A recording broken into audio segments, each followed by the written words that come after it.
버추얼 프로덕션이 굉장히 혁신적인 시스템이고 미래 기술임이 분명하지만 아직까지는 이 세팅 자체가 굉장히 헤비하고 비싸며 또한 이걸 준비하는 과정 또한 쉽지 않은 게 사실입니다. 그럼 혹시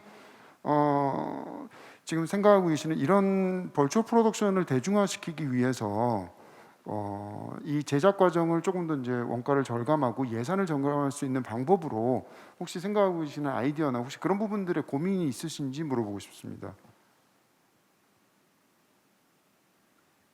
Well, for me, there's a few different things here.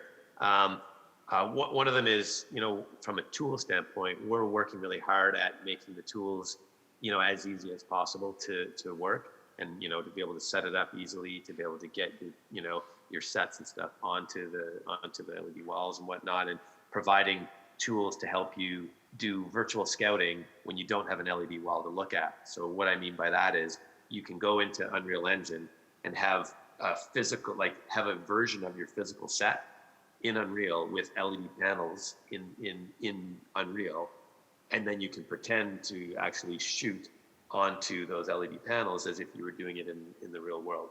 So we're trying to get more and more tools like that out. And then from the technology standpoint, because there is a cost, LED panels are expensive, computers are expensive. We're trying to do things like bring down the number of computers that is actually needed on a wall. So maybe instead of having a whole bunch of individual machines, maybe you have fewer machines with multiple GPUs in them, and so that's going to hopefully bring down some of the cost. And then the other thing is getting studios, and Richard had mentioned one. They're trying to get some studios set up in Queenstown. If we have studios like that are set up that anybody can shoot in, then that makes it easier because you're not carrying the upfront costs of building your own LED wall. You're renting a short period of time on an LED wall.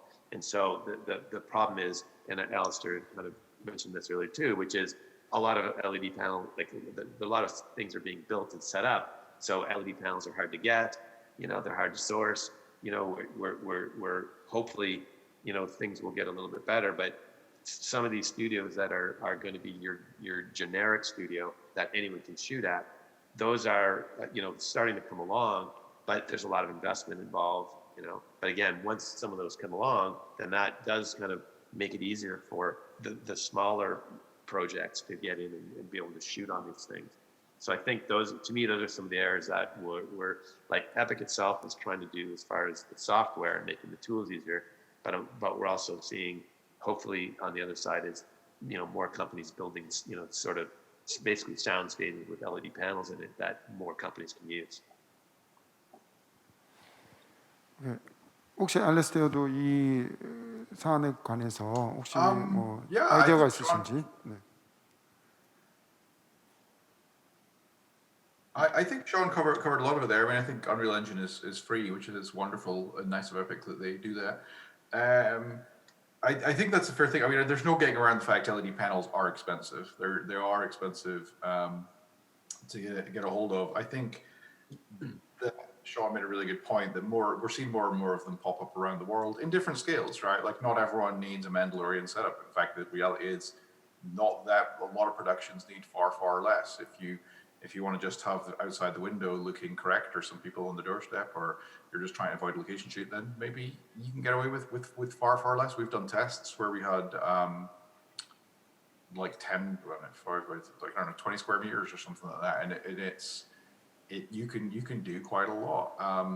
I think in terms of tracking and all that, like Vive tracking is very solid. Like it's seen as consumer, not professional, but it's solid. And if your production is able to, it needs to cut costs, that's maybe an option. Like I think being creative. I think the hardware is obviously the one thing that you can't get around, but in terms of tools and software and workflows, you don't necessarily need a full big tracking system. Just as that example, you can work in a different way. Or lighting, you don't necessarily need to be using sky panels. There's a whole bunch of cheaper consumer lights that can work. I think if you can get a hold of things to test and try, there's a lot of things you can replace if the